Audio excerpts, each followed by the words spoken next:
One of the most exciting new attractions in the state of Georgia, it's in the city of Atlanta, is the National Center for Civil and Human Rights. This has been a long time coming. The $80 million project that was raised over several years and then built over the last couple of years. The purpose of the center is different than other civil rights museums in the South. As we know, there's one in Birmingham, there's one in Memphis, and those are all memorial museums. But what the new center in Atlanta is going to do is it's going to tell that story. But then it's also going to focus on civil rights issues today, human rights issues today. So in that way, it will be, I think, similar to the Carter Center as a forum, as a place where people can come and learn and debate and study human rights issues around the world.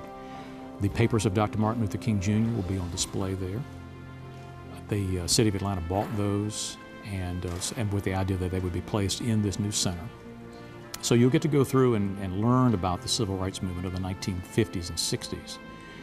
But then at the end of it, you'll have an opportunity to explore, well, what is going on now around the world? What kind of issues are we still facing? The civil rights movement it was the beginning of a larger movement around the world to help improve civil and human rights. So rather than sort of ending in the early 1970s, it will carry the story on up into the present and then into the future. So visitors will have a chance to think about what's happening now, what's going on around the world, what are some of the civil and human rights issues that we're still confronted with, and we know that they're legion, they're everywhere. Not every country is nearly as advanced as the United States when it comes to civil and human rights. So it will be different from other museums in the sense that it will focus on the past, what has happened, but then it will also give us an opportunity to talk about what's going to happen in the future.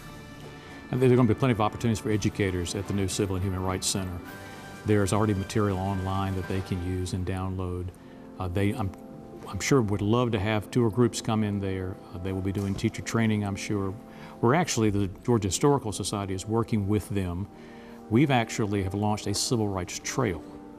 So once you go to the Civil and Human Rights Center and you learn the story there, then you'll be directed, if you want to go out and actually drive around the state and go to the actual sites where the civil rights history occurred during the civil rights movement. The two markers in Savannah that are part of the trail, one of them will be about the sit-ins and boycott in the early 1960s. The other will be about Mr. Law, W.W. Law.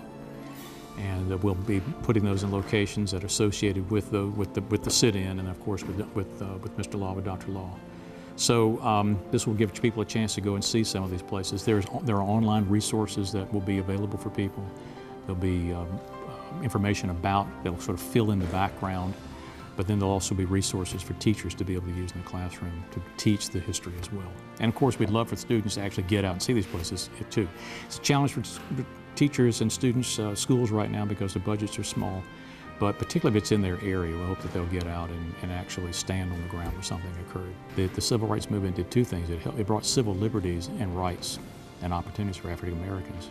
It also helped to free white people from the legalized segregation and the hatred and racism that was so much a part of the world, that was just accepted as everyday life, that people just had gotten used to. So I think it's very powerful to go in there as well.